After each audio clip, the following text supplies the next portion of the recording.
Hello, everyone. Welcome back to the Green Way Forward Podcast, episode 7. And today I am sitting here with Justin Beth. So, welcome to the show. Hi, Brody. Thank you for having me on.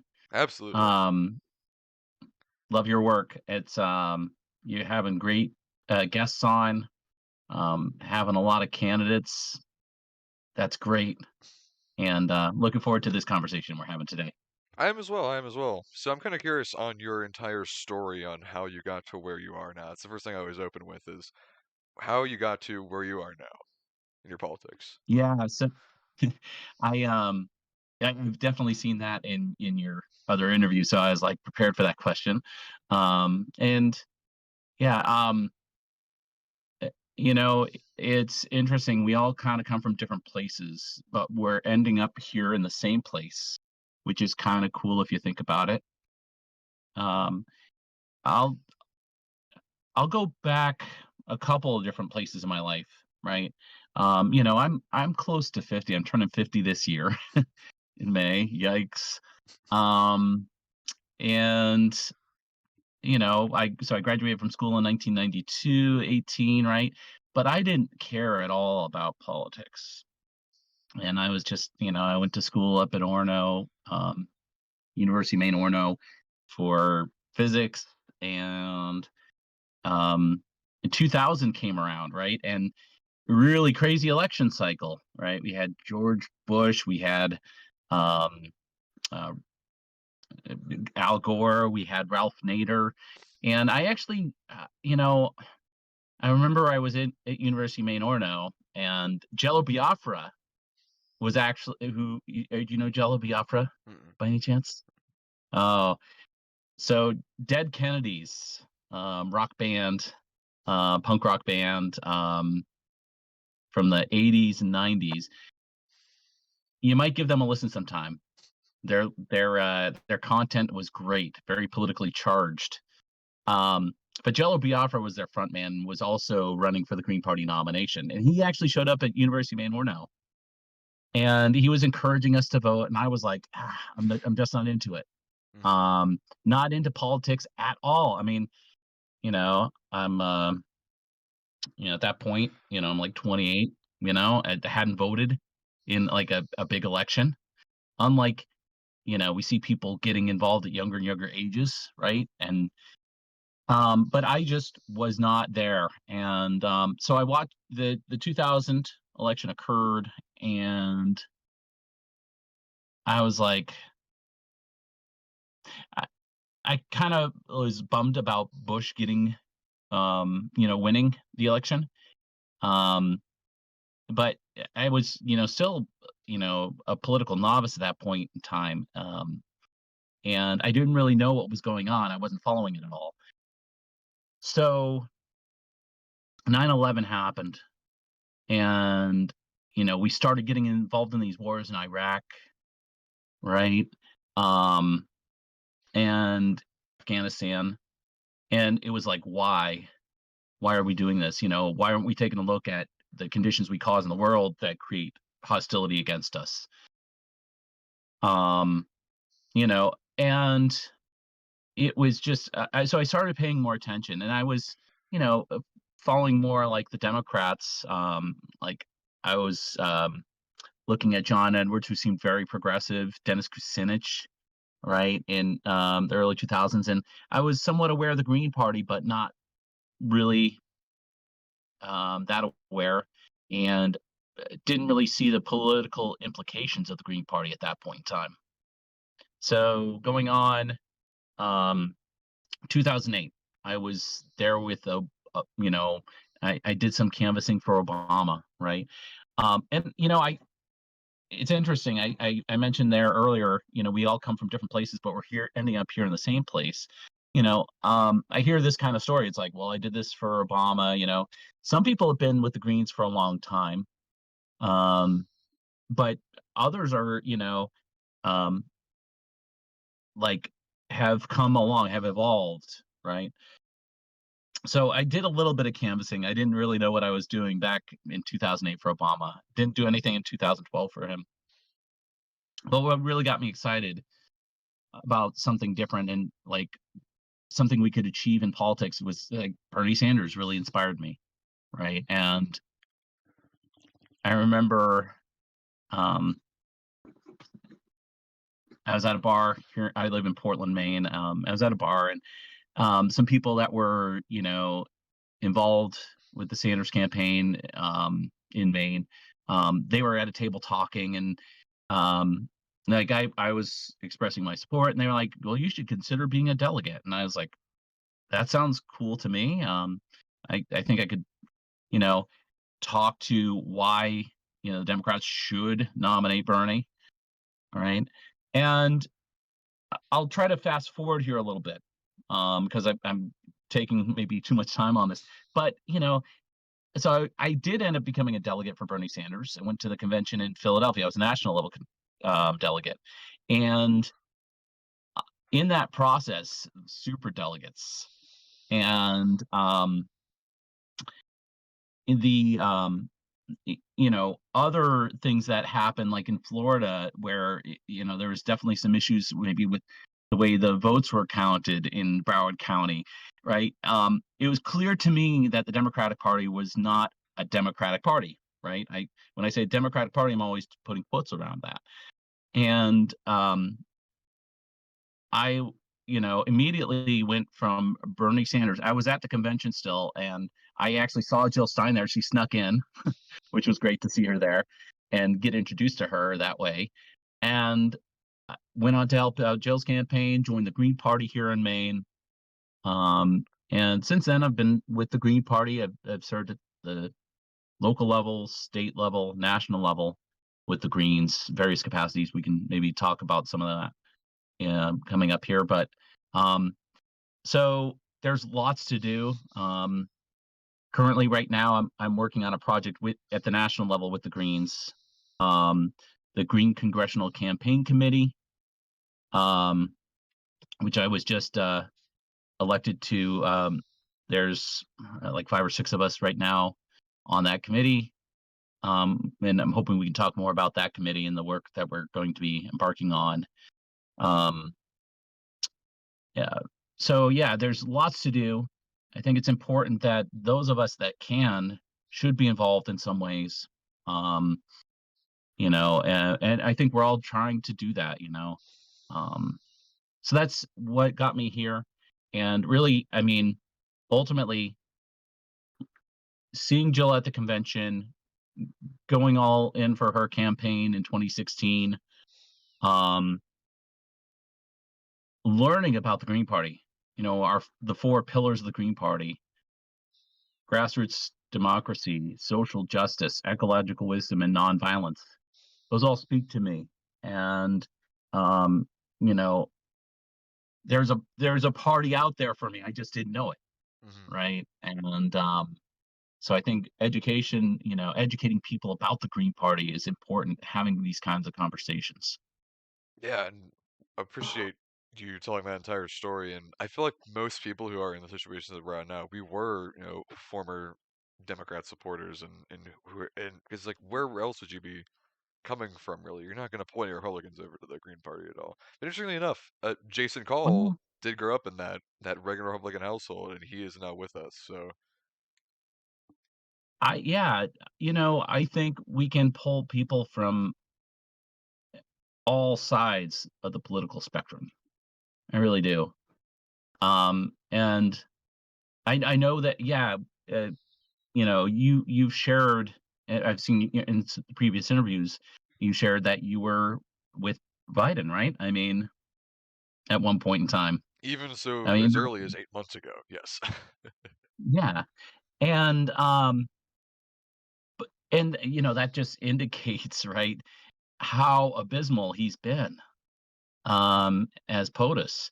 I mean, and you go back and look at his record as a senator, right? I mean, yeah, you if if you could go back and you knew what Biden was really like, that he really isn't that much different from a Republican, He is one, you basically. know? He is one. And really that's the thing. The Democrats and Republicans are just 2 wings of the party, right? The ruling class elite party, that maintain the system we are in. Um, right? There's no daylight. Um, Although they tried to get that appearance, that facade. So rank and file, like, Republicans. I think we can win them over. We can win them to the party. Um, and you know the one of the things I really got into was doing canvassing for candidates, and um, you know it's fun to do all sorts of different kinds of things, for candidates. Uh, Phone banking, canvassing, um, door to door, um, and the in rural Maine, there's lots of conservative types, and people that are maybe Republicans, registered as Republicans. But I found that after 2016, I was going to the door, and I was like, "Yeah, so what do you think about, like, the Trump Hillary thing?" And I mean, Bernie Sanders, and they're like, "Oh, I probably would have voted for Bernie, but the Democrats gave us Hillary instead." And I was like, "Yeah, exactly." And the case I was making is that Bernie would have won the election easily over Trump in 2016. The Democrats just didn't care, right?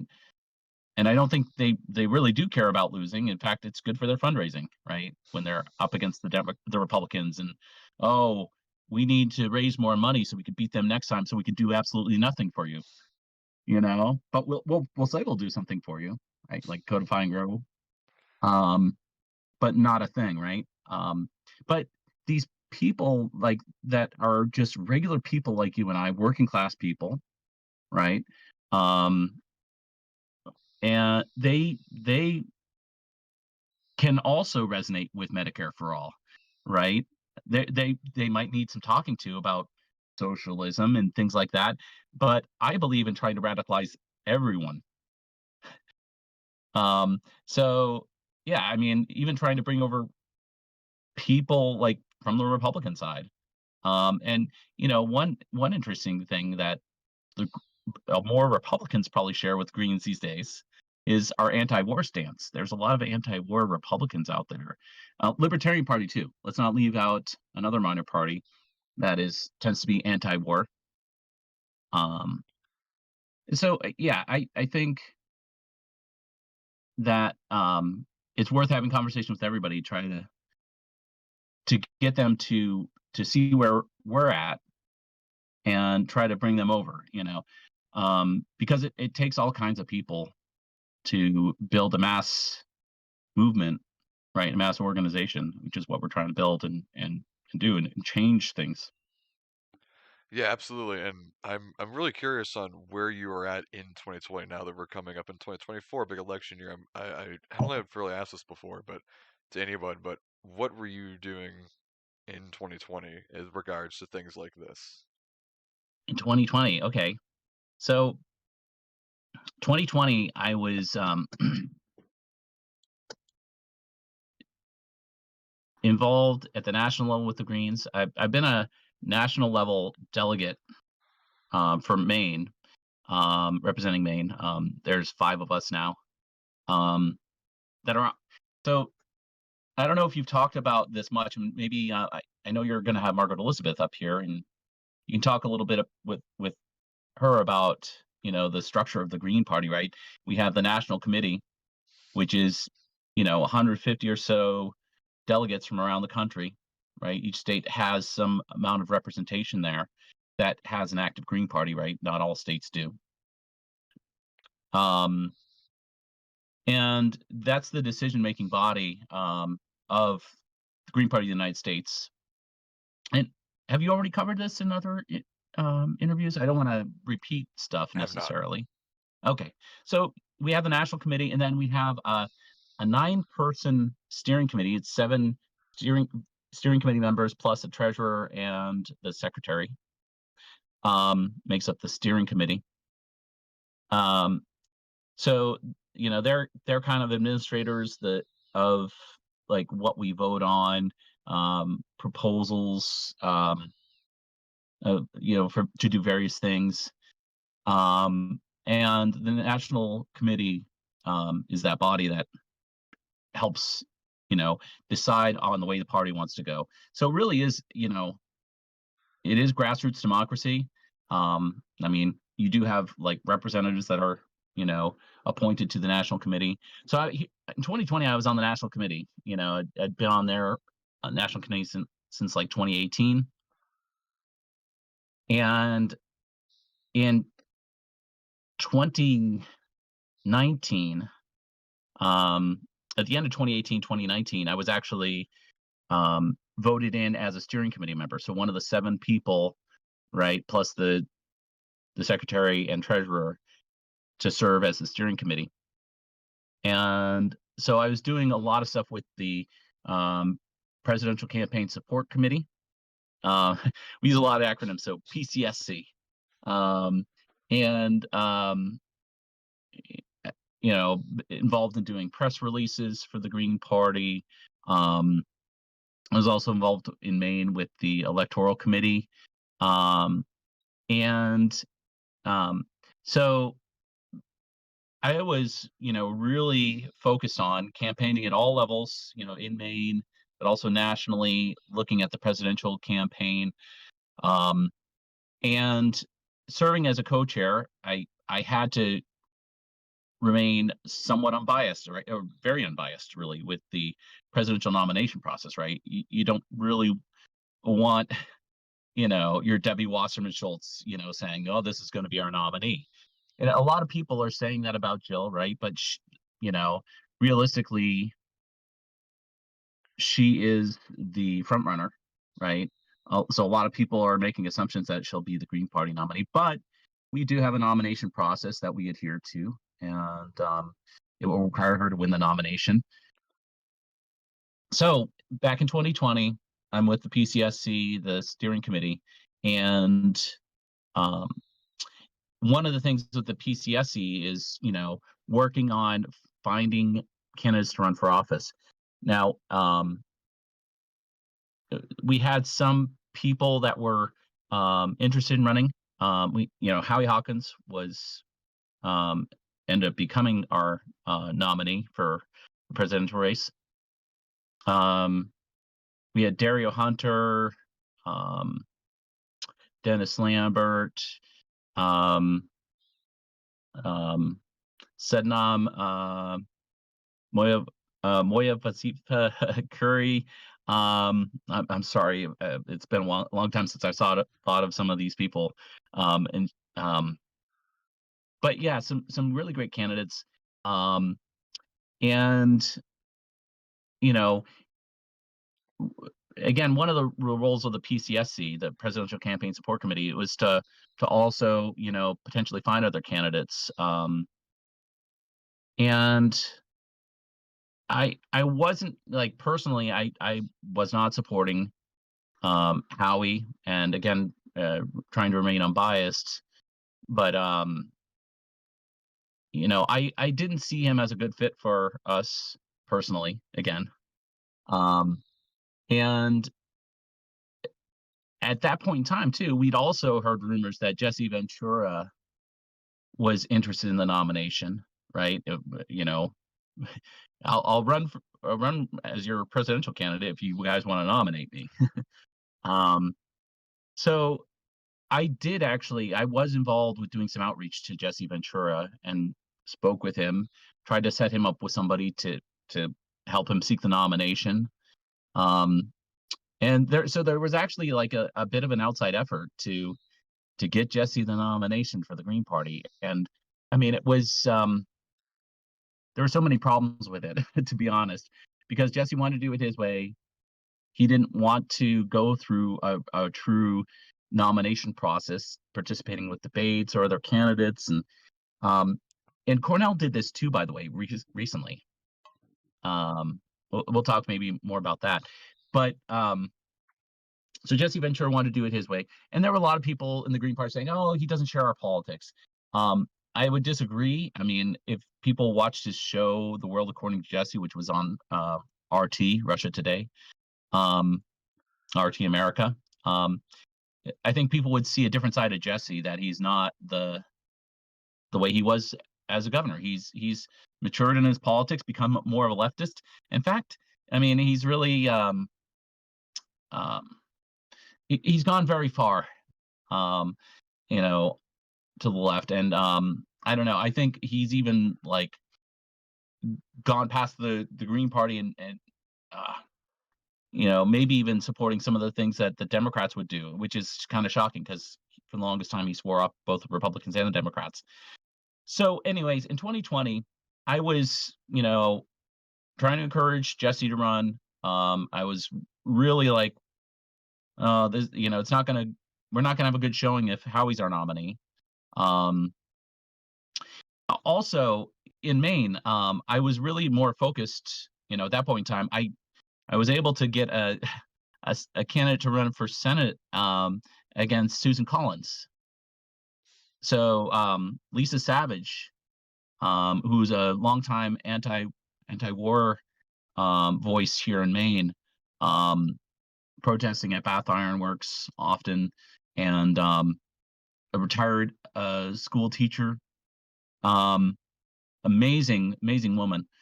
She ran for Senate as a Green. Well, that's the story. Um, she was running for she was able to get on the ballot for Senate to run against Susan Collins and Sarah Gideon. We have ranked choice voting in Maine, right? For that race. It's amazing. But we have not been using it as much as we should. I mean, ranked choice voting is great, but in order to use it, you got to run candidates. Hmm. And ranked choice voting is not in all of our elections here in Maine, right? That the people, this is a whole conversation in itself. What is, where can we use ranked choice voting here in Maine? What ranked choice voting looks like in different states. It doesn't look the same in every state either.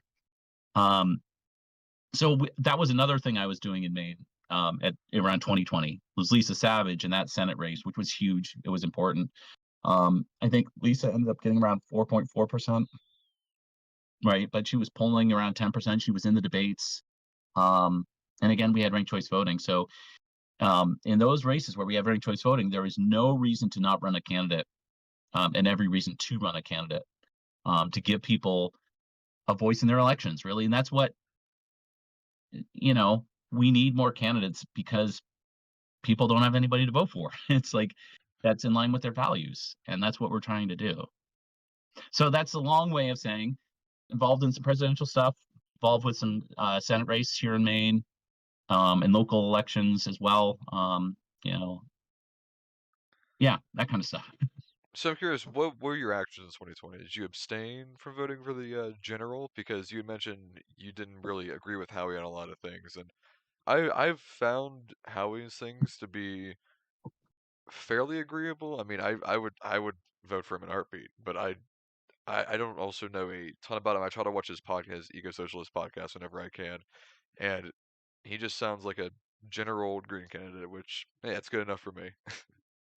Well, he has some interesting history with the party. Originally, he was, he considers himself one of the founders of the Green Party. I tend to think of the one of the founders of the Green Party, or one of the primary founders, is a guy named John Rensenbrink. Um, Brilliant. Um, he was a professor of political science at Bowdoin College here in Maine. So one of the founders of the Green Party is this man, John Rensenbrink, who was here in Maine. Howie Hawkins was on the other side of that in the early formation of the Green Party. And there was a divide back then. Howie Hawkins and their wing, they didn't want to run elections. They didn't want to run elections. They didn't want to run candidates. They wanted to just be an activist party. You had John Rensenbrink was like, hey, we need to kind of do what the Greens in Germany are doing and actually take seats in office. And I saw that as, that I think that's more the reason why the Green Party should be there. But it's interesting. Howie Hawkins has run for a lot of elections since then. So, um, and running for governor many times, which is great, right? I think that's been really helpful for the state of New York to maintain party status there. They're not a party there anymore, really, or uh, it's complicated, right? So there's a Green Party in New York, but they're not an officially recognized party anymore there, There's one right? of those in Georgia as well. I know there was someone who, one of my friends was even saying like, "Hey, I look at Georgia Greens," and I thought. I believe that's one of the states that there is technically one, but it's not affiliated at all, and you won't really get a whole lot with it, unfortunately. Georgia's really complicated too, right? I mean, every state has its own story. And we could talk a little bit more about Georgia if we want to go there, but um, you know, so uh, let's see. Going back to it, Howie Hawkins, you were asking about that, and I there are certain things about like his stance on like say the and this came out after the 2020 election, but his stance on the Ukraine war. And even during the 2020 campaign, Howie was not. Um, I didn't like the way that Howie talked about Jill Stein, who I thought was one of the best candidates ever for the Green Party. And here she is running again. I mean, we're very lucky that she's able to and willing to run again to give people a voice. I mean, she is such a great candidate for the party and really knows um, our values, how to apply those values to the office of POTUS, but also in other areas. So I didn't like the way Howie was talking about Jill in 2020 as well. I did not abstain. So uh, again, like so I was neutral in trying to remain neutral in the nomination process, but I was trying to get Jesse Ventura to run. Um, I ended up in the nomination process. I mean, I was allowed to still vote, um, to and I was actually a delegate for Dario Hunter in the end, but who I thought was a great candidate as well. Um, but the so then Howie was nominated when it came out with the nomination. In Maine, we have ranked choice voting again. So my ranked choice vote in the election was trying to remember exactly the order. I think I voted for Dario Hunter first because he ended up going on to run as an independent and filed as an independent here in Maine and was on the ballot. Um, there was Mark Chase who was running as an independent, um, a Indigenous American, um, and he got my second ranking. And then my third ranking went to Howie. So I still voted for Howie, right, in ranked choice voting here in Maine, but he was third on my list, right? And because he really didn't earn my vote, even he was the party's nominee. I did vote for him, but my heart wasn't in it at all. Yeah, I understand that, And and I don't think his ballot access was even that great in 2020. I knew after after Stein in no, 2016 before, and it was like, oh, she got over 1% of the vote, and it was like this was supposed to be big, and then Howie Hawkins gets 300,000 votes. I don't know what happened in his ballot 2020. access was abysmal. What's that? I don't exactly know what was going on with third parties in 2020 because back then I was just focused on let's vote for Joe Biden, and I had no idea what was going on with the Hawkins campaign, of course. And I don't know if you could shed some light on what exactly was happening or why the ballot access was. I believe it wasn't very high to get that amount of votes. I mean, Yeah, Stein had 45 plus three write-ins, got well over a million votes, or I believe it was well over a million votes, and yeah. Hawkins got a third of that, and I'm wondering if you would be able to kind of shed some light on that because that's one thing that I've talked about a couple times on here is just the Hawkins campaign. But I'm very familiar with the Nadir campaign. I'm really familiar with the Stein campaign, of course, this year's Stein campaign. But Howie was just kind of sort of that area I don't know a whole ton about. Well, he wasn't a very inspiring candidate. Even like so, not inspiring to you on the outside of the Green Party. It wasn't like there was like um people weren't informed enough about him, but even if they were like meh, right?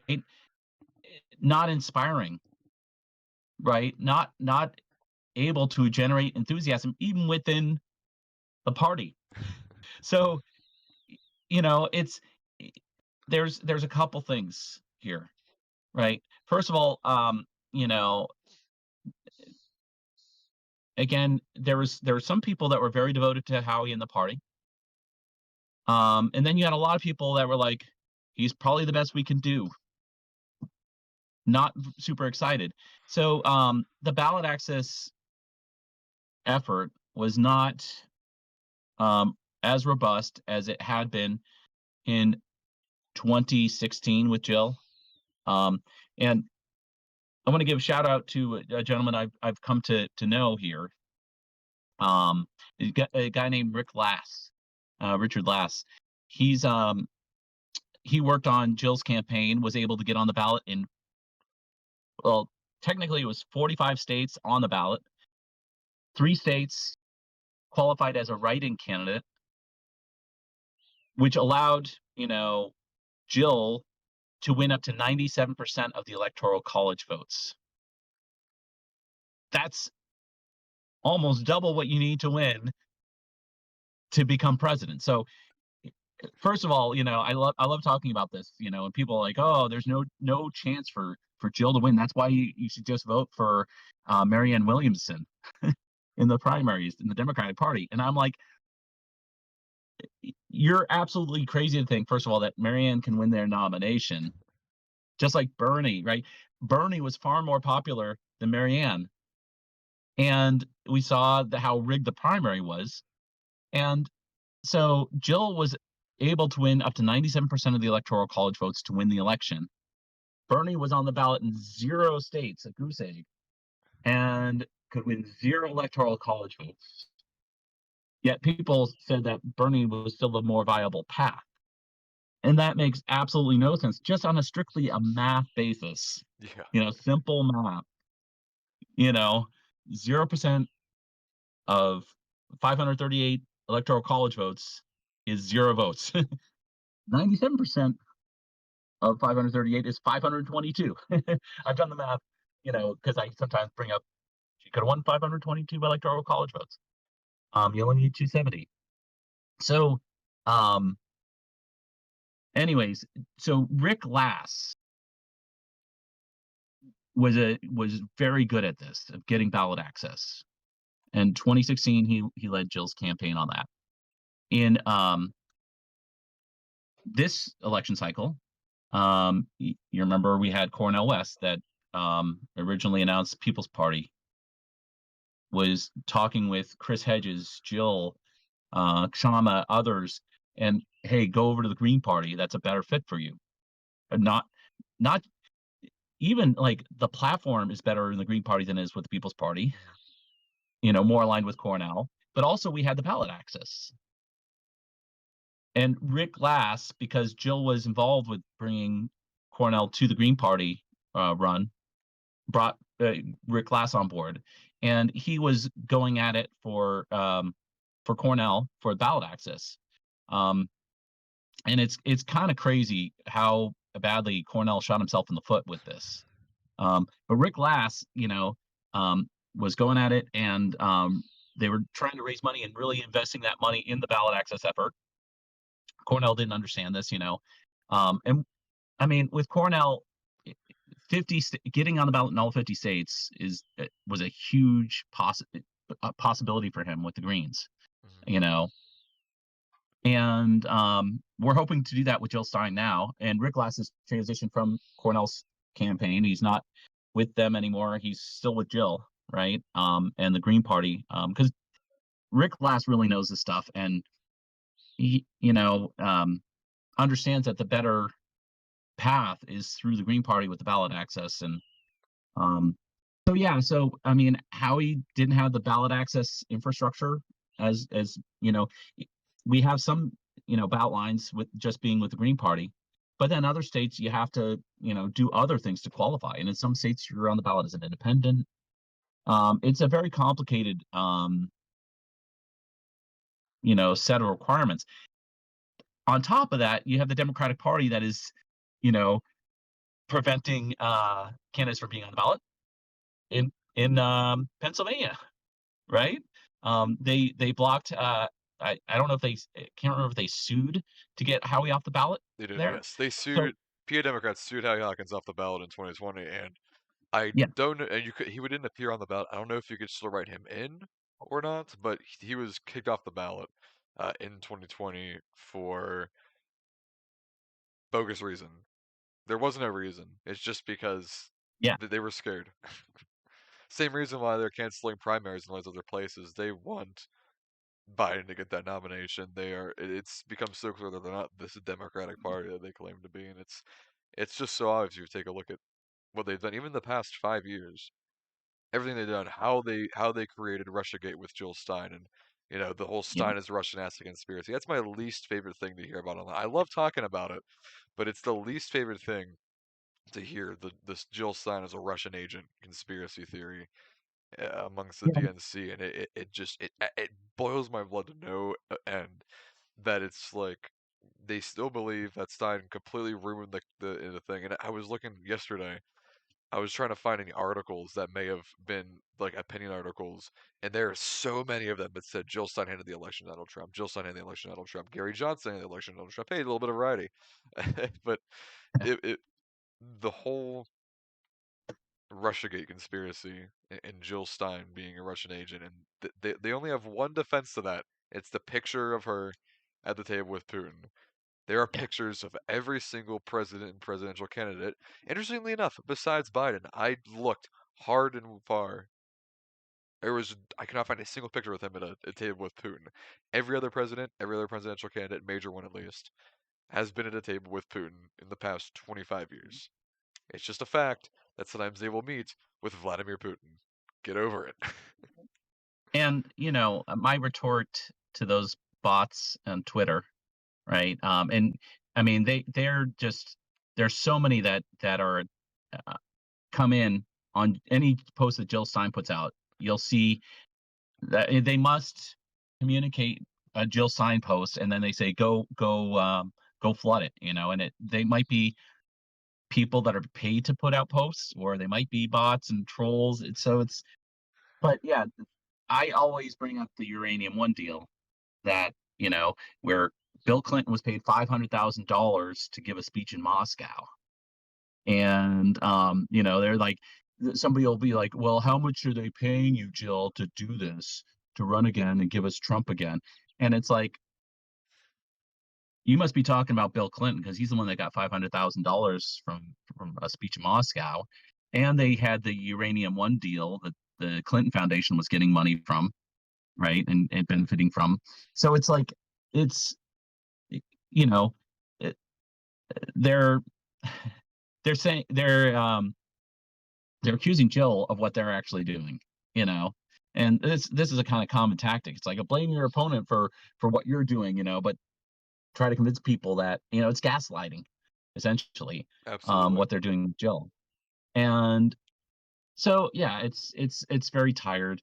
I was going to say, going back to the whole thing with Howie Hawkins and getting kicked off the ballot in Pennsylvania there. At that time in 2020, who was your governor and lieutenant governor there? Governor was in 2020 was Tom Wolf. Lieutenant governor was Fetterman back then. It was Fetterman, exactly. You know, and look at what a disappointment he's turned out to be. It's funny. I was like, I think we ran. I'm trying to remember who, because we were running greens often there in Pennsylvania, and I think we ran. I can't Christina, remember who was governor. it was Christina. Her name was Christina. I can't remember. Olson. No, if I saw the name, I would be able to instantly recognize it. Um, I have to look this up now because I know exactly who this is, and I've okay, let me see. Anyways, yeah, it's not surprising though that Fetterman here is involved with also you know fighting. So whenever they're trying to remove a green from the ballot, they are fighting against democracy, right? And they're like, oh, to save democracy, you got to vote for Joe Biden because Trump's going to destroy democracy. But I thought Biden Well, couldn't do all this stuff. I thought he was powerless as president. yeah, there's that whole argument too, but it's ridiculous, and um here they are saying you got to elect this one person, right? Which sounds kind of like a dictatorship. They're like trying to create a dictatorship to save democracy. Um, that's contradictory. One of the things that like bothers me the most about all this stuff is how contradictory these people are and how hypocritical they are. Hmm. Um, you know, but so yeah, but it doesn't surprise me that Fetterman was maybe involved with that, decision to block Howie from the ballot, No, right? I think that was a I wouldn't put it past him, but I honestly think it was a pure effort by the House and Senate and PA. I'm not sure if they had any involvement. Like I said, I wouldn't be surprised, but I'm pretty sure it was purely a joint effort between the House and Senate and nothing more than that. You know, another name there of somebody that maybe was involved, um, that we should be aware of, right, when this name appears, is Mark Elias, right?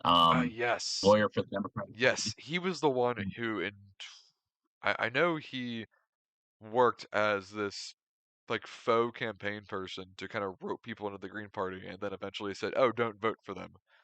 In 2022?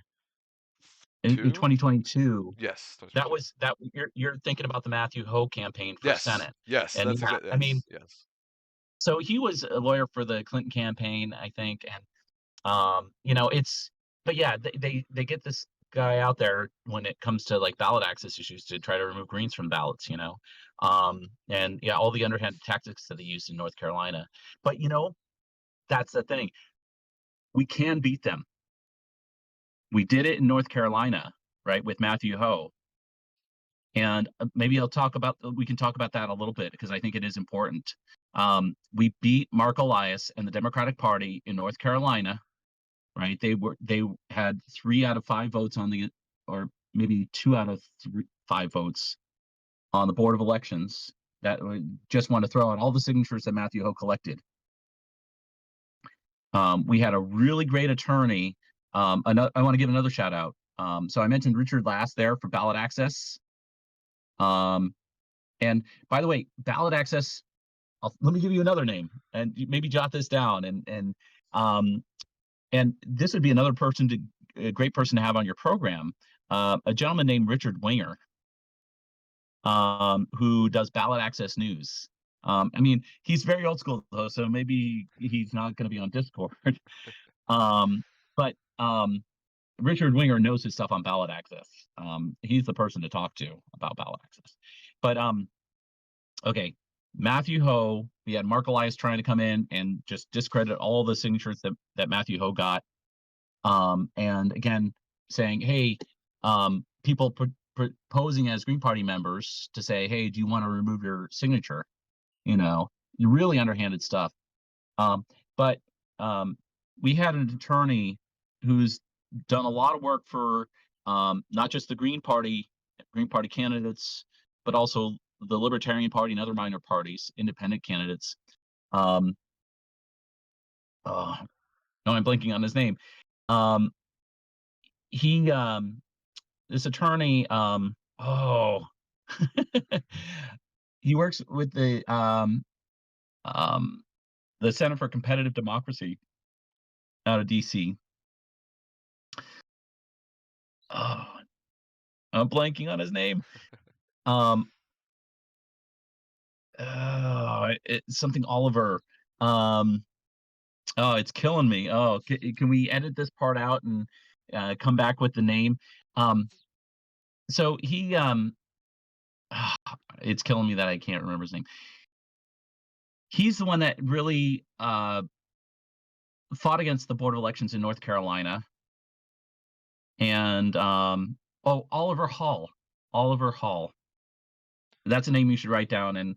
Um, and I don't know if he would have time to come on the program. He would be an excellent person to talk to because again, he's really fought a lot of battles against the Democratic Party in terms of like having more democracy and having more choices on the ballot. And again, not just the Green Party, but libertarians and independent candidates really just trying to make it a true democracy here in the U.S.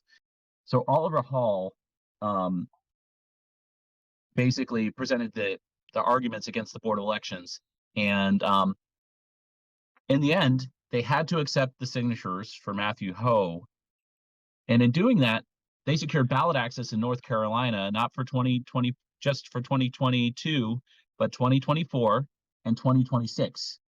So now we can run candidates, Green Party candidates, in North Carolina up until 2026. That's awesome. Hmm.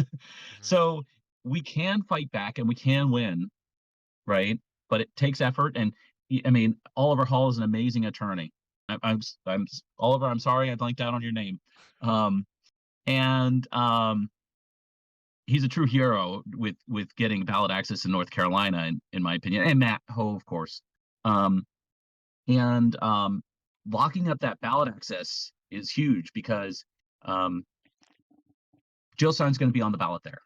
Cornel West could have been on the ballot there if he'd been a Green, right? Yeah. That whole story. And we actually have, we had Matthew Ho run for Senate in 2024. Or sorry, 2022. um, this cycle, um, we have Michael Dublin, who I know is running for a House seat in North Carolina. I don't recall what district, but that's a name to kind of put on your radar. And by the way, thank you so much for having on your show Greenway Forward, um, Christina Khalil, Jason Call, who's amazing, um, and I know you're interested in having some of our other federal level candidates on your show for interviews. It's a really important thing you're doing to help educate people that these people are out there running for office as Greens. We don't just run a candidate for president once every 4 years. Hmm. We run people at all levels, um, federal, state, local level, and we've had wins at the local and state level. Um, and we could talk about that more too. But you know, so going back to North Carolina, we got Michael Dublin running in this cycle. Hopefully, we'll get like another candidate running for a federal level office there, and as many down ticket races as we can for local and state level elections too in North Carolina. But we need to do that in every state too. Absolutely. And there's a couple things that I kind of want to touch base on about ballot access and such. So in 2016, do you know what the 5 states were that didn't have Stein on the ballot and why? That's a good trivia question. Um, and I know some of them, but not all of them. I mean, you can check it out. Let's see. Jill Oklahoma, Stein. Oklahoma was one of them. Um, Nevada may have been one. Although I think she was on Nevada. Arizona. Are you talking 2016? Yes, Um, I want to say Oklahoma, one of the Dakotas, I found it up here. Yes. I found the 3 states that she wasn't on the ballot, and then the 2 states that were Arizona. write-in, or the 3 states for write-in. Yeah. So What do you have? So write-in is Georgia, Indiana, and North Carolina, and she was not on the ballot in Nevada, South Dakota, or Oklahoma. Oh, I was close. I was close. Um, so yeah, I mean, we. So let's talk about ballot access in Arizona. When Cornell announced his campaign, and then as a Green, got me really excited. We were all, I think, many of us in the Green Party were very enthusiastic and energized because now you have somebody with some stature and some renown running as a Green, with very good policies and a very good speaker, right? And you could say his name and people would recognize it. And oh, you're trying to get him on the ballot. That's cool. Yeah. So I was talking with Rick Glass, who's again is the ballot access coordinator for. He was the coordinator for Cornell, right, running as Green, and it's interesting because part of that effort in ballot access, So this is all it's everything is so more nuanced than you think, right? And you dig into the details, you get down in the weeds. So, um, every state, you're going to have different situations of like how many signatures does it take to get on the ballot as an independent, how many as a green, how many to get the Green Party on the ballot there. So, I was talking with Rick Glass, and one of the first states that they pursued for ballot access for Cornell was Alaska, and they started a new party up there, the Aurora Party, which was going to be the Aurora Green Party, become affiliated with the Green Party of the United States. So we lost a couple of affiliations in 2020, or a little bit after, actually. Alaska, Rhode Island, Georgia, and those that there's more details there, but I don't think we have time to cover them.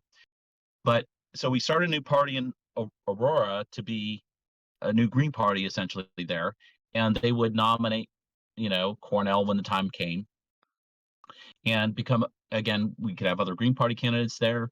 So that was like the first state that they were going after, and they did create the Aurora Green Party or the Aurora Party. It's not again officially with the Green Party in order to run Cornell or the Green Party candidate.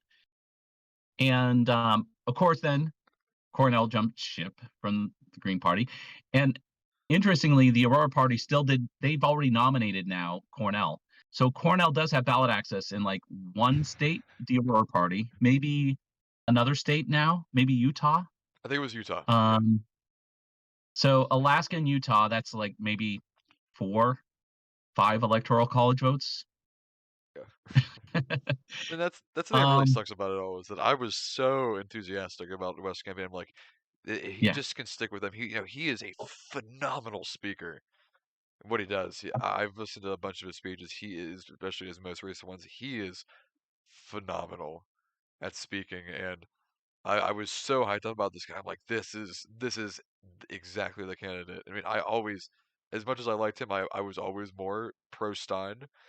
But I saw him like this is true. Like, not only are we in the biggest political turmoil where people are sick of the major candidates, but you've got this guy as a candidate. This is the truly biggest chance, and then it all just went away in a blink of an eye. Well, I know, and I would love to talk more at length about this too, and how sad it is. I mean, he's very inspiring, right? Can build that enthusiasm.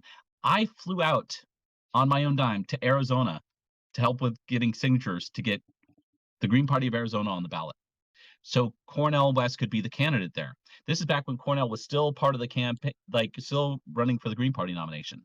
It was just before he left. I flew out there Labor Day weekend and I stayed for 2 weeks to collect signatures. I traveled all around the state. It was a great vacation, but then I was also like collecting signatures and meeting people and visiting parts of Arizona I never knew existed. It was really great. And luckily I have a day job that I am, and I don't have a family and kids, so I'm able to do things like this. Right? Not everybody can do that, and I had the privilege. I wanted to use that privilege to help get ballot access for the Arizona Green Party and Cornell West. Interestingly, again, like again, the details, getting into the weeds, right, the situation. A lot of the signatures in Arizona came from paid signature collectors. It costs money, about $2 to $5 a signature, typically. $5 is like the a kind of living wage rate for signature collection, right? And signature collectors deserve a living wage too, to be honest, right? Right. But we should have universal basic income and all that stuff too. Um, but so we had a lot of people that were collecting signatures for the Arizona Green Party. And the West campaign at that point, they were fundraising and they were putting money into ballot access. So it was paying some of these petitioners to go collect signatures in Arizona for the Arizona Green Party. So they'd always spent a lot of money to get signatures there, and they needed 70,000 signatures, and they were like at 35. 70,000 was the almost double the amount they needed. So this petitioning firm had about 35, 40,000 signatures. They still needed some more to get to the 70,000 they wanted. And the West campaign, again, funded a lot of this. You had the Arizona Green Party trying to collect some signatures, and I was out there volunteering to get signatures as well. Um, and then Cornell was being talked to by people, some people internal to the campaign that were like, "Oh, ballot access is so much easier as an independent." They were saying that kind of stuff, and they weren't listening to Rick Last, the guy that got Jill on the ballot in 2016. And there might have been some other things going on, like some conversations that Cornell was having with other Greens, and he was like, "Oh, it's not a good fit for me. I can do much better. I want to be me. I want to be my own jazz man, doing my independent run." And now he's on the ballot in 2 states. And Arizona, 11 electoral college votes in Arizona. So um, we achieved ballot access in Arizona like early November. I think was when they submitted everything by November, um, and they validated that they had won back ballot access in early November for the Arizona Green Party. So we're on the ballot there. Another 11 electoral college votes for Jill Stein, or the Green Party candidate, I should say. Right? Again, she's not our candidate yet. She is the front runner, likely to be our candidate. Um, so yeah, I mean, and again, a lot like it's interesting because Cornell paid a lot of money into that effort Hmm. for the Arizona Green Party to be on the ballot, but he gave it up. He just gave it up because he's like, it's better as an independent. I want to be my own jazz man. Hmm. And but the signatures were for the Arizona Greens. They weren't for Cornell West. So they ended up just giving. So in some ways, we lost the ballot line in Alaska with the Aurora Greens, but we gained the ballot line in Arizona, and they're talking about running candidates at the federal level. So for a Senate seat, I think, and for some House seats. So I mean, they are very um, energized in Arizona to run some candidates for office, not just for president, for as a Green, giving people real choices on the ballot, which again, what this is all about. Um, and it's such a shame because Cornell could have led to a good 50, like pretty easily 50 state ballot access for the Greens, I think, pending lawsuits and fighting lawsuits. Yeah, But, and, you think of all the down ticket candidates we could have maybe gotten to be, running for office with Cornell. Now they'll be running with Jill. Jill's still really wonderful. I think Cornell sounds good, but the policies Jill has, I think, are really, really solid, and she knows how to speak as well. You absolutely. know, She's a great um, speaker. so it's we'll do our best this cycle. I think um, we definitely right now I'm more focused on the down ticket candidates for the federal down ticket federal level races. Um, but I'm very much into synergistic campaigning. So in order for Jill Stein to do well, or for if say Cornell had been our presidential frontrunner, and by the way, I'm still holding out hope that Cornell will come back to the Green Party and run as Jill's running mate. That would I be think that'd be very ideal because the problem with what we're seeing in 2024 is that you have the strong group of leftists that aren't going to vote for the duopoly, which is good, but then you have them split between Stein, uh, Claudia, and West. West, and then Yeah. you have people saying they're going to vote for RFK. What are you doing voting for RFK Jr.? That's what I want to know. It's absolutely crazy that he's really fooled people. They're like, oh, he's really good on the vaccine issue, and it's like, ah, what about the genocide he's enabling in Palestine? You know, Yeah, I don't understand why I mean, there's such a decent amount of leftists that are going to vote for that are saying like, oh yeah, I'd vote for him. It's like, what do you do? He's such like a unique character of like he is and I have this. I don't believe it's a real term, but it's a term that I made up with a friend a couple years ago. The term panpartisan, um, appealing to every single person and having issues from every single possible side as as a way to fool people. And I think, and I always said, oh, that'd be like a funny thing if someone was like, oh, I'm a Republican and I'm a Democrat at the same time or whatever, or I'm a capitalist and a communist or whatever. But then we're seeing RFK Jr., he is a panpartisan candidate. I don't think it's a real term. Oh, It's something I just made up out of the blue. I'm like, well, we have bipartisan. We're not panpartisan. But every well, side. I love the term. I think that's great. It's very clever. And it's interesting, right? Kennedy was like, "I'm going to run as a Democrat. I'm a Democrat," right? But realistically, and we've already talked about this. We know that the Democrats and Republicans are with the same. They're just two wings of the same party, right? So RFK running as an independent now, it's like he's going to speak to both Democrats and Republicans. He's got a name, the Kennedy, right, name, but really the guy's garbage, you know? And it, like he's struggling for ballot access too. He's got a lot of money, so he's going to get on the ballot in far more states than Cornell, right? Um, it, so this is the way I kind of see it breaking out for ballot access in 2024. This is like I'll do a Justin prediction for ballot access, and this is kind of what if I'm talking about this in tweets. I'm on Twitter, by the way, Justin B Green one. Um, that's JUSTIN, the letter B, Green one. Um, so my ballot access predictions are Jill Stein, ballot access 45 to 50 states. RFK Jr., ballot access also probably 40 to 50 states.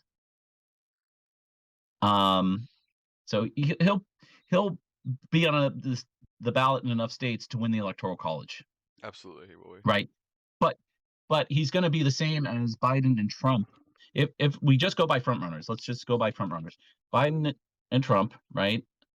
Although Nikki Haley could be a surprise here in this election cycle, but I could talk to that in maybe a little bit. But um, so Biden and Trump, RFK Jr., all three of them are supporting this genocide. Jill Stein will be probably the only candidate that's on the ballot that is opposing the genocide and the occupation, the apartheid in Palestine that people will be able to vote It just that depends for on the ballot the access president. for of course Claudia has a very very similar stance, but PSL I honestly don't see them getting more than 4 or 5 states. Well, yeah, that's about my prediction right there. Is 4 or 5 states for them. Um, I think Cornell. So again, Jill will be on the ballot in 45 to 50 states.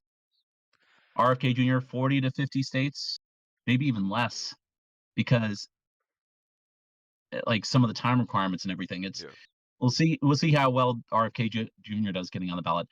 Cornell will be on the state maybe 10 to 20 ballots in the end. I think not enough states to win the electoral college vote. He would have to spend. I can't remember if it was like $2 million, $4 million for ballot access in California alone, there is. which is like 54 electoral college votes. Um, so, I mean, he just really screwed it up. So, my prediction, again, Cornell 10 to 20 states, and Claudia, um, and the PSL will be 4 or let's go 5 to 10 states, right? But again, not enough to win the electoral college. And so, in order to be a viable campaign, you have to win the electoral college votes if you're running that presidential race, right? So that's why the only real viable candidate in 2024 for president that's opposing the genocide, occupation, apartheid in Palestine, and wars in general, And just has general right? good And anti-capitalist views in general. exactly, is going to be Jill Stein. Um, so you gonna have three candidates that are really not that far apart: Trump, Biden, and RFK Jr. And then you're gonna have Jill Stein. Um, So that's kind of where I see for ballot access my predictions there at the end of the day. And why I'm encouraging people, hey, it would be great to bring the PSL together with the Green Party. I've also advocated for DSA to leave the Democratic Party behind. There's some people that are going to stay there, right? And it's like you're never going to change the Democratic Party. These people in the DSA, but some of them, I think, some of the people inside the DSA are very well aware of that. They're just using the DSA to keep people in line with the Democratic Party. They're really just working for the Democratic Party. Some of those people in the DSA. You got some people that are more true anti-capitalists that are more aligned with the Green Party, and they're some of these people are like, we're not voting for Joe, um, but they're not taking the next step to actually join the Green Party. Um, it's interesting you mentioned the pan-partisan thing, which is like a lot. There's some people out there that say get rid of all parties, party abolitionists, and I can agree to that to some extent, but we're not there yet.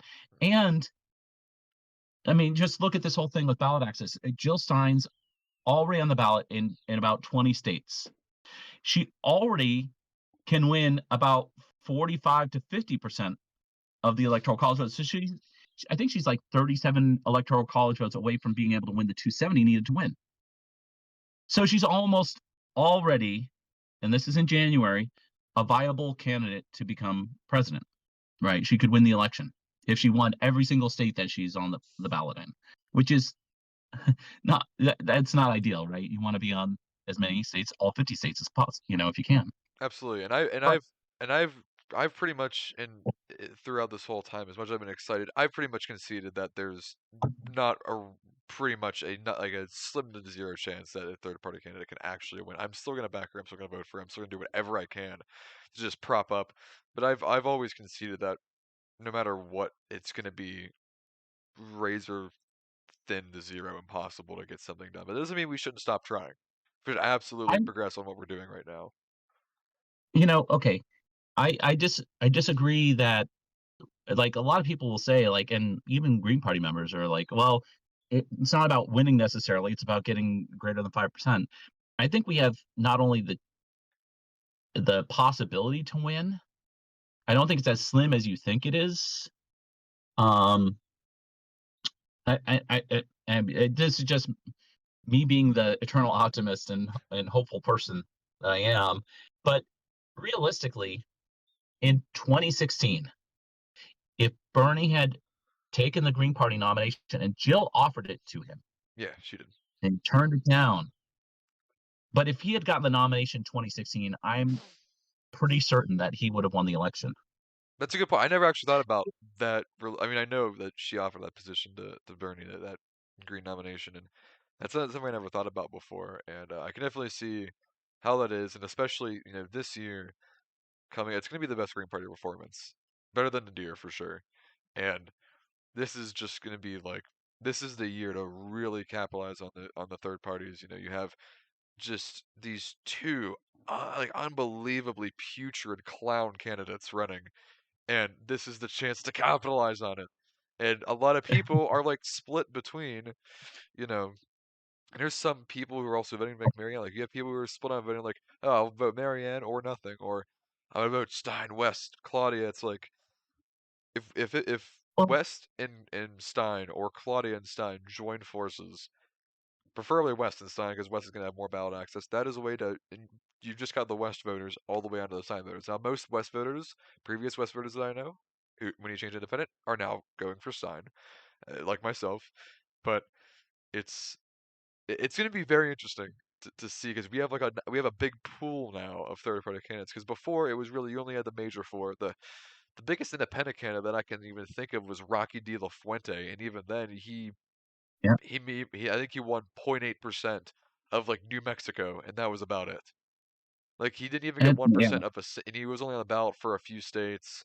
Um, 4 or 5 states or something, yeah, yeah, or maybe more. But it's um, a couple things there. it is a historic and huge opportunity for us now, right, with the Green Party and a non-duopoly candidate, right? And again, Jill Stein is really going to be the only one that's poised to win that is going to be representing the best values out there. Absolutely. And so yeah, if Cornell comes over, yeah. So going back to 2016 again, I would posit, or I would put out there that Bernie Sanders would have won if he had gone as a Green. So he would have beaten Trump if he'd gotten the Democratic Party nomination pretty easily, I think. Because again, I've gone out and talked to people that consider themselves Republicans that would have voted for Bernie if he'd been the nominee. Never would have voted for Hillary. So the Democrats like forcing Hillary with the nomination ensure that they got Donald Trump elected, right? People were like, it's Democratic Party voters that vote for Republicans. It's not Green Party candidates that vote for Green Party, or Green Party members that vote for Green Party candidates, or people that vote for Greens. It's Democrats that vote for Republicans And that Democrats give the running Donald terrible Trump candidates. support. What's that? And Democrats running terrible candidates. That's also a Yeah. factor. Well, that's part of it. Absolutely. It's like, why did George Bush win in 2000? It's because 308,000 Democrats in Florida voted for George W. George Bush. Bush, compared to 24,000 Democrats, people that consider themselves Democrats, voted for Ralph Nader. And so the 308,000 compared to for Bush compared to the 24,000, for Nader, there's no comparison. And then every one of those 308,000 votes is a vote away from Gore to the person that won. So that's twice as damaging as a vote for one of the 24,000 that voted for Nader. Um, right? It's kind of ridiculous. Um, but again, I'll go back to 2016. Bernie could have won if he'd gotten the nomination as Dems, but also if he'd run as a Green. So if he'd taken Jill's offer to be the Green Party nominee, which it's interesting. Can that really happen? Can you really just do that? That's another story. Um, but Bernie was a household name. Everybody knew Bernie's name. Pretty much everybody knew Bernie's name at that point in time after the nomination process. Jill Stein, not a household name. Cornel West, pretty much a household name. So, there's something to be said about like having a well-known candidate, right? Being able to do better. But also, again, so Bernie could have won as a third party candidate in 2016. People were saying giant meteor 2016, right? Because they didn't have Bernie and they didn't like Hillary or Trump, but they weren't going for Jill Stein because she wasn't again known, right? Mhm. Um, which is it really sucks because she could have won in 2016. She was on the ballot in enough states, but so I think there's something about the name recognition that is important to winning those races.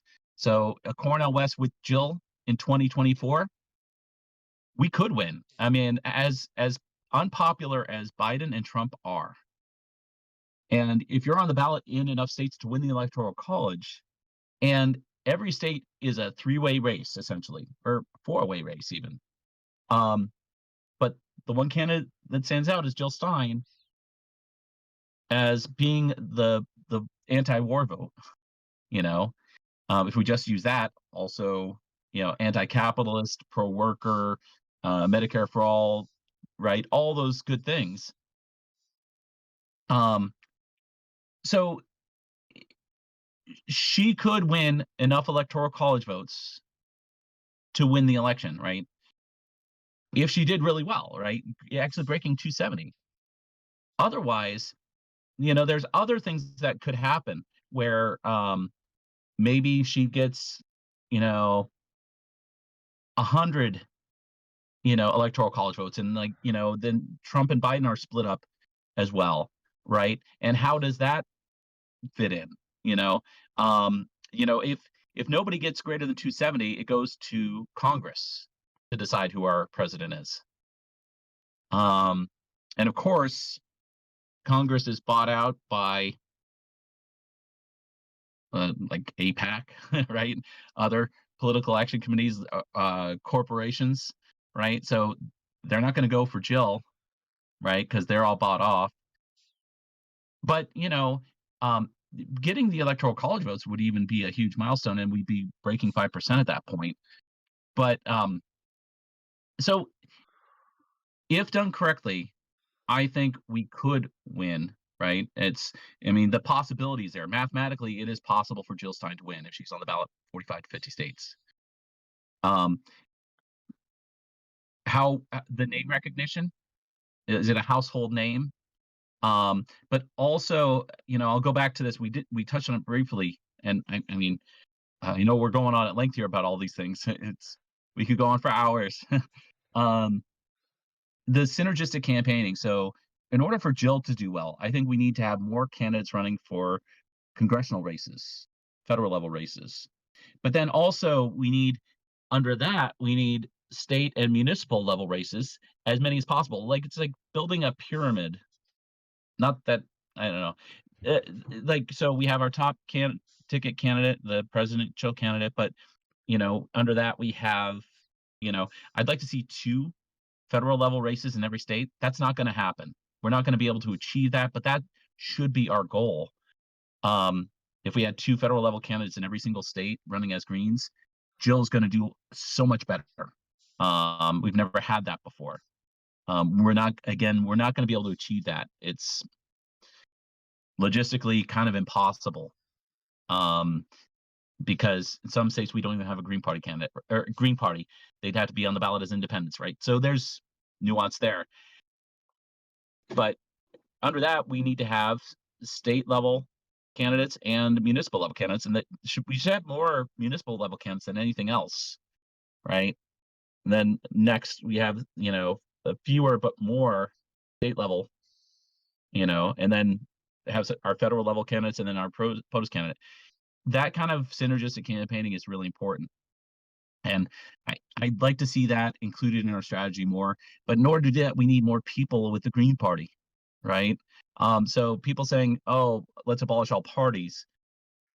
It's hard to accomplish what we want to accomplish if we abolish parties altogether, and if we just get rid of the Green Party, it's so people that should be on our side in helping to build this movement, right? That we could do with the Green Party, and um, some people out there get it, and they're like, "Hey, it's about building a movement." Cornell was saying that, but what's the movement he's going to build as an independent? Um, so you know, and in addition, if we had if we had two federal level races in every state, all 50 states, that's going to be 100 candidates for federal level office, and we could potentially win one of those races. Jason Call is really in a good position there. If he breaks through to the top two, because they have a top two primary system in Washington State, and it will just be Democrat Rick Larson against Jason Call, I think Jason could win it, right? He I came think, he came really close even with when he ran last time. He was just within yeah, as a a Democrat. few percent, and that was with another candidate in his way. So if he can get that top two primary, which I believe he is going to be able to do so, I think Jason Cole is the best shot this year, and Yeah. he's a phenomenal candidate as well. I was very very happy to get to know him and talk to him lately. Yeah, and the more of those kind of races we have, the better Jill's going to do. But also, we could break through, and I think that's the next thing is like, can we break through at the federal level and get a Green to Congress? It would be a game changer, even one. Also, my personal preference, Green Party strategy is let's flip office holders. So Rashida Tlaib in Michigan, there's a huge movement there. Abandon Biden. Where are they going to go? Why is Rashida Tlaib remaining with the Democratic Party? Is she going to back Biden in the election? No, I don't think Um, so. I don't see it. She could back Jill Stein and actually run as a, you know, it's interesting, right? Because right now, she would need to be making that decision to run as a Green right now, Rashid Tlaib. Hmm. Right, because she's running for re-election. You have to run for re-election every 2 years, as a House member. Um, so I don't see her moving there. I wish she would, though. It would be great to see her run as a Green. The Democrats would put up somebody. I'm sure Democrats will put up somebody to primary her, right? Somebody from APAC. Yeah. Um, so, but I think the people there in Michigan in her district are with her, though. So I think she'll win re-election. She could do it as Green. So there's many different things going on there, you know. Um, but if Rashid wins the re-election, it would be amazing then for her to flip over to be a Green, right?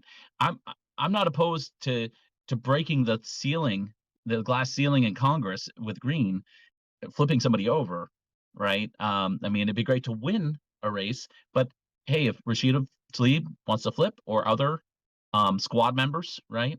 We could talk about how um, trusting we should be in any squad member, though, right? That's the thing with them Um, is, and that's failed the us. main problem I've had with them is that they have just been claiming to be these like more socialist people, but at the end of the day, they've all fallen to capitalism at the end of the day, and that is my main problem with them. And it's like they tried, Yeah, but they're just the fraud squad at the end of the day.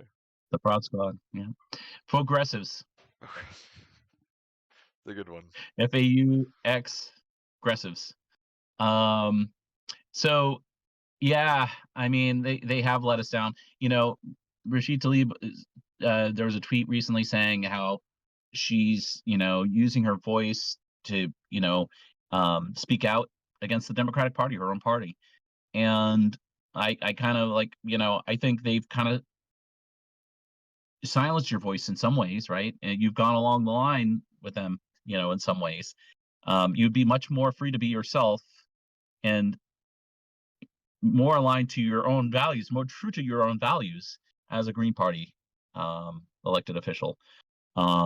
Right. So I don't know. I think again, this election cycle, we can't. Jill can win. She is mathematically poised to win. Right. Just based on the math and ballot access. Right. If she's on the ballot in 45 to 50 states, um, she'll be a contender. Whether or not she'll be successful is dependent on a number of things. Who's going to be her running mate? Can it be Cornell? Will Cornell realize that, hey, I was quick to dismiss the Greens. If they'll have me back and I'd like to run with Jill, I'd be open to that. I don't see him doing that, I don't think but so it would either. be a shame for that to not happen. Yeah, absolutely. Um, so that's going to matter to how successful Jill is. Maybe it's somebody else that's willing to be a running mate that is a household name. That could happen too. Um, and then can we have the down ticket races that are supporting Jill and she's supporting them at the same time? That synergistic campaigning, right? Where the win might be a Jason Call congressional seat. Um, but again, there is the possibility for Jill to win. It is it's slim, but it's not as slim as a lot of people would say. Hmm. And there is a path for her to win, which is the important part. Absolutely. And there was one more thing that I wanted to touch on because we're Yeah. almost an hour and a half, and I was really wondering about one thing. So the one thing that I learned really as I got into Greens was the whole ballot access thing. I didn't realize that you actually had to get all these. Do you know why that you have to? Not only do you have to get these signatures, but that it doesn't stay on the ballot because it seems like Greens have to get every election. They start out with however many, and they have to rebuild it. Do you know why that is? They have to, they got 45 ballot access states in 2016. Why don't those states carry over to 2020, and then they get the remaining five, and then from then on, now because the Democrats and Republicans will always have 50 state ballot access. Can't the third parties also retain those states from the previous elections and continue onward? And that's how it should. And like, if you wanna, if you wanna, wanna start a third party, then okay, maybe then, yeah, get ballot access to however many you want. But once that state is certified in ballot access, there is no reason why that state should go away next election cycle.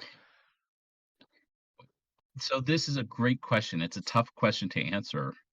And we have 50 different states, there's 50 different stories. Every state has a different thing, right? So the elections are handled differently in every state. And I mentioned Rick Lass and Richard Winger. Those are the two people that could best answer this question. But I will give you some perspective on it in the time that we have remaining. So a lot of people will say that the Democrats, Republicans are on the ballot in all 50 states as a given. And other people will say, well, the Libertarian Party, right? They're a third party too, but hey, they're on the ballot at 50 states. The Green Party isn't, right? So why should we go with the Green Party? So it's important to understand that even though the two main parties are the Democrats and Republicans, and the Libertarian Party has, again, a lot of people believe ballot access in all 50 states, in every election cycle, like there are certain things that need to be done to qualify for the ballot. Even in Maine, people running for president as a Democrat or Republican, they need to qualify for the primaries. So they need to get signatures to be primary candidates, right? So there will be a Democrat or a Republican on the ballot here in Maine in November, but they still need to qualify for the primaries. And in fact, recently, Shanna Bellows, our Secretary of State, ruled that Donald Trump couldn't be on the primary here in Maine. Now, could Donald Trump become the presidential nominee for the Republicans and not participate in the primary here in Maine? There's so many things, like, because he could actually win the nomination for the Republicans, still appear on the ballot in November here in Maine, because he's really just removed from the primary ballot, according to Shanna Bellows. And now, I mean, but that's a whole other thing. Um, but so every state has different requirements for ballot access. And so, like, let's take North Carolina, right? We talked about how they won ballot access by getting signatures to get Matthew Ho on the ballot, and then he participated in the election. And again, 4-year period. Now, in certain election cycles, if we surpass so many votes, like maybe it's 10% of the total registered voters in that state for a statewide race. So say a gubernatorial race in North Carolina, you get greater than 10% of the vote, you maintain party access and party status in that state. Okay, so that's one example of like how party or how ballot access is maintained for a party. In Maine, interestingly, right? Again, we talked about. I mentioned the a lot of people think the Libertarian Party is on the ballot in all 50 states. In Maine, couple like just 2 years ago, the only three parties in Maine that were recognized were the Democrats, Republicans, and the Green Party. The Libertarian Party was not recognized here in Maine. Now, they still have qualified presidential candidates for the ballot, usually running as independents, though, because again, the Libertarian Party wasn't recognized here in Maine. So there's again many ways to get on the there are a couple of ways to get on the ballot. You can run with the party line that has ballot access. So in Maine, we have ballot access with the Greens. So we'll have a Green Party candidate on the ballot. Libertarian Party now, they have requalified as a party essentially through that's a whole other story. um but the so in some states, again, it's it's not correct to assume that the Democrats, Republicans, and the Libertarians all have ballot access in 50 states. Some states, nobody has ballot access until they qualify for their primary and stuff like that, right? And get the signatures. So you'll always have to collect signatures. And in say New Hampshire, we don't have a Green Party there. You can pursue a nomination for an individual candidate as like an independent, or you can pursue a party status with signatures, which will, and again, so all the rules are different. Um, and usually it's you obtain a party status through some kind of signature collection process at first. To maintain that, then you need to again have a statewide candidate for governor or for senate, or president, that wins a certain percentage of the vote. Maybe it's 5% in a state or 10% in a state, right? To maintain that ballot line, that party status. But if you don't make that, you lose it. So a case of that is New York, right? Where we had ballot access for a long time, and Howie Hawkins would run for governor every election cycle, maintaining ballot access for the Green Party in New York. But he didn't, and he ran for president, and they lost ballot access, That right? just Because seems you didn't so get the unfair there. threshold. What's that? It just seems so unfair like I said, it should make sense and make sense, for truly a democracy. We're a corporate dictatorship. But if it Yeah. was a true democracy, once you're on that ballot, there's no reason for next election cycle now you have to re-get access. It's like that's just another way for them to funnel out their party candidates, protect the establishment, protect capitalism, protect everything like that. And And it's so wrong. and so getting back down to it too, like again, people like certain states you register as a party member, right? In some states you don't. It that's a whole different set of rules too. And the uh, you know, to some extent, I encourage people. I'm like, don't bother at all with the Democratic Party primaries, even if you're in an open primary state like New Hampshire. Join a coalition of people with the Green Party, and if you don't have a Green Party yet in your state that's kind of operating, form one. Get connected with the Green Party of the United States. That gives us more power. I mean, at the end of the day, to run more candidates and do better in our elections, you need more members. And so, whatever that looks like in your state, get connected with the Green Party so we can run more candidates, so we can do better, so we can have better representation. If we don't run those candidates, we're never going to get the representation we deserve. And a party infrastructure and a party apparatus to do that is helpful, right? So again, abolishing parties is great, but we're not there yet. And in order for us to compete against super PACs and these corporate parties, and the Libertarian Party is a corporate party too, right? And RFK Jr. is a corporate independent candidate, you know, um, a corporately owned independent candidate, APAC owned independent candidate. Um, so we need to work together, if especially as a grassroots party that's not taking money from super PACs, right, and corporations, which is a hard line for the Green Party members, right, and Green Party candidates. We need to work together. So PSL, Peace and Freedom Party, the Green Mountain Peace and Justice Party, um, the Green Party, we all need to come together. There's the DSA, which is an organization that aligns with the Democratic Party usually, right?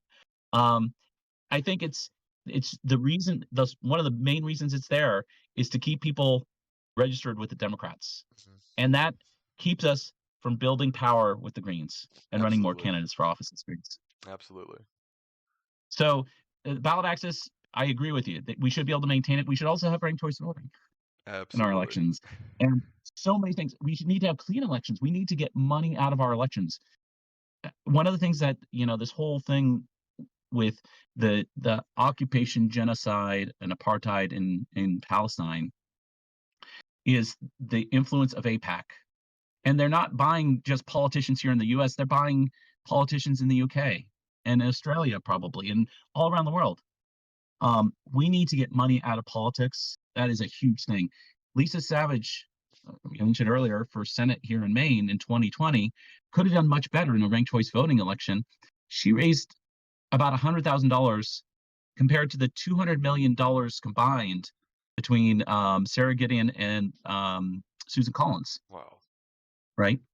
Um, but she was able to get on the ballot. We had ranked choice voting here. So ranked choice voting, clean elections, right? And yeah, if why not let the Green Party maintain ballot access once they achieve it? You know, so yeah, there's so much to this, and I hope this has been an interesting conversation for some people. I mean, we definitely get in the weeds. But that's I think there's so much misinformation and not enough education about what's the electoral college, how does it really work, what's the difference between a primary and the general election. People come at this with not enough information to really understand. Like, I'm going to vote for Cornell West. Well, will he be on your ballot? you know, Hmm. do you understand how ballot access works? So these are some tough conversations, but if we continue having conversations, hopefully we can share that knowledge about, you know, and you can't, it's hard to know about every single state. Learn your own state. Learn, what's going on, and also, we've talked a lot about POTUS and, presidential election, federal level elections, but the local level is so important too. And again, I think we should be running more candidates at the local level than anything else. Next Absolutely. state, next federal, and president, but run them all, right? Um, Democrats and Republicans do it. Um, and that's something maybe we don't have time for today. But how can we get more people running for office? We're a working class party, you know, we all have day jobs, right? How do we also run for office? Is able to run for office that's from the working class and really make that work? Um, it's a tough question. Not everybody can do it, and there's a lot of challenges to that. And if we had more time, I'd love to talk about that and way we could get more candidates, um, and have them do better in their elections too. Yeah, I do appreciate the conversation and everything there. Do you have anything you want to close with as we end off this episode? Yeah, it's funny. We talked briefly before this about how quickly the time can go. Um, and I think this is kind of shown that, right? I mean, and this might be dry material for some people, but hopefully it's interesting, for some people, and maybe it helps them think a little bit more about these things. I guess one of the things I kind of wrote down a couple things, and one thing we didn't really talk about, and this kind of works into like who's able to run for office and how they're able to run for office, is the generational question, right? Gen X compared to Gen Z, Gen Y. I get confused about the different generations at this point. I'm a Gen Xer, almost 50. You're millennial, Gen Z. Gen Z. So yeah, Yeah, millennials, Gen Y too. Is millennials, that Gen kind of Y. Yeah, yeah, yeah. Millennials, same thing. Same thing. yeah? Interchangeable. So the it's yeah, and but that whole thing, like you, Brody, are inspiring because you are totally unlike Justin at 18. You're not even 18, right? Next month, yeah. Next month. Yeah. You're engaged, you're following this stuff, you're taking the time to understand these things. You already have a good grasp on it, right? And you're not buying in to the mainstream politics, right? You were in there, Yeah, but for a then while. you you you use some critical thinking, right? And you saw through it. And I believe there's others in your generation that are doing it. And I think the conflict that's going on in the Middle East right now is part of that, right? Opening a lot of eyes. And it's not even just that in general, it's Um, just the disdain for a lot of people realizing like, people who are, yeah, 16 to 25 years old realize that what's going on now with the overtaking of corporate capitalism in this country and the climate crisis is going to severely impact their future. If you're 75 years old, and you're retired, you have absolutely nothing to worry about for the impact of capitalism in the future and the impact of the climate crisis.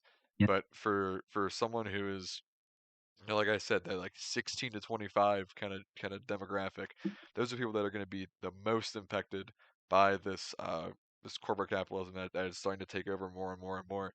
And the futures for these generations are going to be very much impacted, and people are starting to realize that, especially in the younger generations.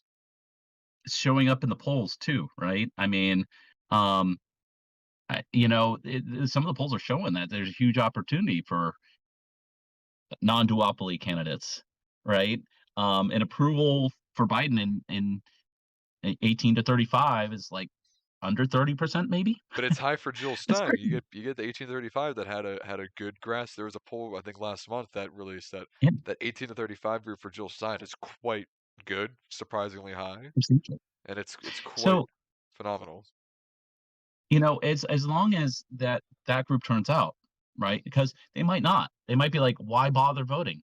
And Yeah. there's some people putting that out there.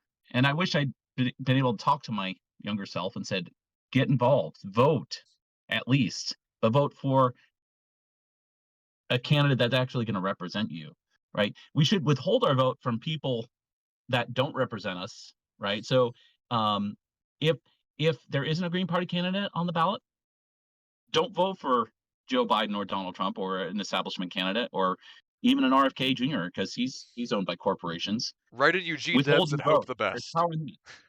What's that? I said write in Eugene Yes. Debs and just hope the best. Hope they resurrect him. And Well, there's that whole write-in campaign thing. That's a something too. Um, but I guess the thing that we could, that I wish we had talked about is this whole generational impact. Like, even myself, like I don't have kids, but I believe I'm an empathetic human being, and I don't want war, and I want a livable planet, and I want the best for future generations, for your generation and your generations coming after you, right? I believe in humanity. I believe in empathy, and I mean, if we cared about each other more, and again, that isn't fostered in our capitalist system, you know, um, we'd be doing the right thing in these elections. And, so, you know, looking at the different generations and how those are related to this whole thing and where we could take, you know, politics or, the electoral system or a truly more democratic system in general. Um, you know, um, I think there's a lot that we could talk about there too. But it's been a great time talking with you. I feel like I've done more of the talking. I'd love to hear more from you next time, maybe, or we can have some conversations offline too. absolutely, I Because do you've appreciate had some you great being on here for so conversations. long. And I think that's gonna wrap it up for episode 7. So we'll be back next weekend with episode 8. And thank you, Justin, for being on here. Brody, really, thank you so much. Again, you're an inspiration here.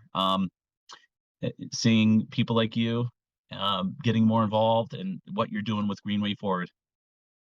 Fantastic stuff. Thank you very much.